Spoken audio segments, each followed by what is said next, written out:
মা ভালো তো মেয়ে ভালো, বাপ ভালো তো বেটা ভালো। কথা বুঝতে পেরেছেন? এজন্য নারীদেরকে সুযোগ করে দেওয়া উচিত। তারা যদি কোরআন সুন্নাহ জানে তাহলে ঘরের মধ্যে কোনো শিরকের ছোঁয়া থাকবে না। আর নারীরাই যদি বিপদগামী হয়, ওই ফ্যামিলিটা বিপদগামী হয়ে যায়।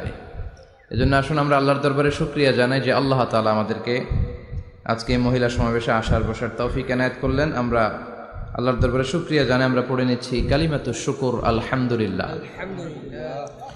ছেলেরা আরো আওয়াজ করে পড়েন, ছেলেরা আলহামদুলিল্লাহ। আমরা আল্লাহর কাছে কামনা করছি যে আল্লাহ তাআলা শেষ পর্যন্ত যেন আমাদেরকে এই প্রোগ্রামে উপস্থিত থাকার তৌফিক এনায়েত করে এবং এই প্রোগ্রামের সর্বোচ্চটা যেন আমরা নিয়ে যেতে পারি। আল্লাহ তুমি তৌফিক দাও। আমিন। আজকের এই প্রোগ্রামটাকে তুমি আমাদের নাজাতের ওসিলা বানাও। আমিন।